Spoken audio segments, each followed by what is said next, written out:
लालू प्रसाद के 17 ठिकानों पर सीबीआई रेड को लेकर के सुबह सवेरे जब सीबीआई उनके आवास पर पहुंची तो किसी को जानकारी नहीं थी कि क्या कुछ होने वाला है और किस केस में सीबीआई की रेड पड़ी है।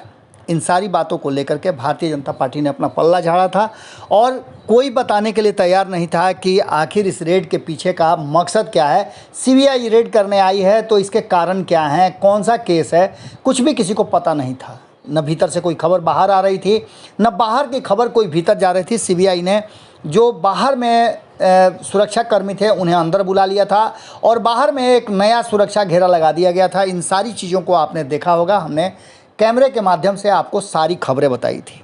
लेकिन अब जबकि लालू प्रसाद के यहाँ रेड हो चुका है, क्या मिला क्या नहीं मिला सीबीआई अभी तक नहीं बताई, खुलासा नहीं किया है।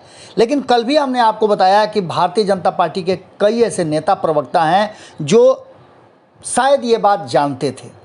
हमने तब पूछा था तो प्रवक्ताओं ने साफ इनकार किया था कि उन्हें नहीं पता कि किस कारण से क्या कुछ हुआ है। लेकिन आरआरबी मामले में कहा जा रहा है कि उनके यहाँ रेड हुआ है।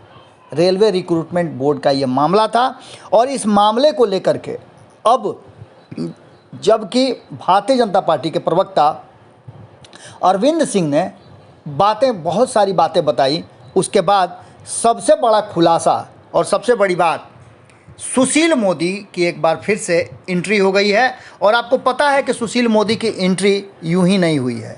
सुशील मोदी की जब जब एंट्री हुई है तब तब बिहार में बहुत कुछ बदला है। 2015 की बनी हुई महागठबंधन सरकार एनडीए की बन जाती है 2 साल के अंदर।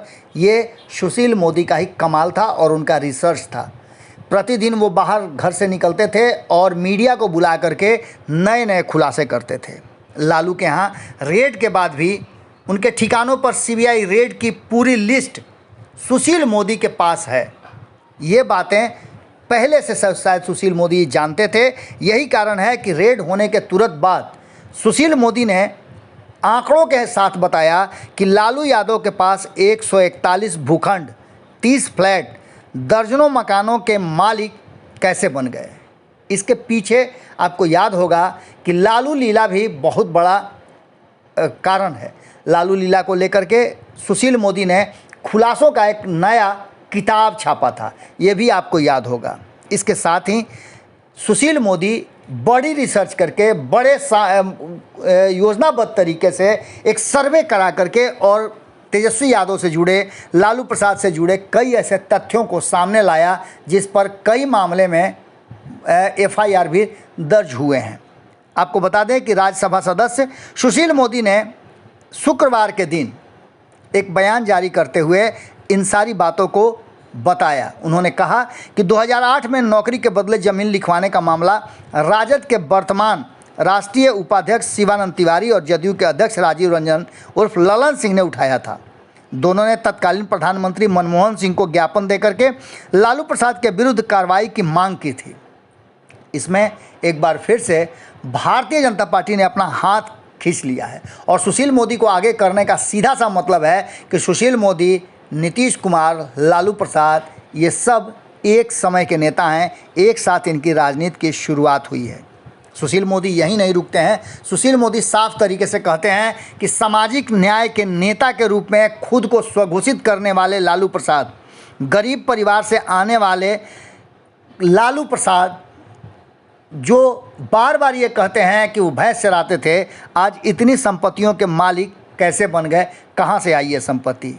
इन सब बातों को लेकर के उन्होंने कहा भी था कि तुम मुझे ज़मीन दो, मैं तुम्हें नौकरी दूंगा। इस तरह ज़मीन जायदाद बनाने का आरोप है और ये पूरा आंकड़ा सुशील मोदी दे रहे हैं। देखना होगा कि इस पर राजद की तरफ से क्या प्रतिक्रिया आती है। अगर ये वीडियो पसंद आई और वह बिहार के राजनीति और बिहारियत से सरोकार रखेनी तो सब्सक्राइब बटन दबा के चैनल के सब्सक्राइब कर ली। ओजे एगो घंटी बा, ओकरा बटन दबा देला से कुल सटीक और मारक खबर रुआ मुफ्त में मिल जाई। अगर रुआ पत्रकारिता के हमनी के नया प्रयोग में सहयोग कर चाहतानी तो ज्वाइन बटन दबा दी। पेटीएम नंबर नोट कर ली 9386816700। धन्यवाद।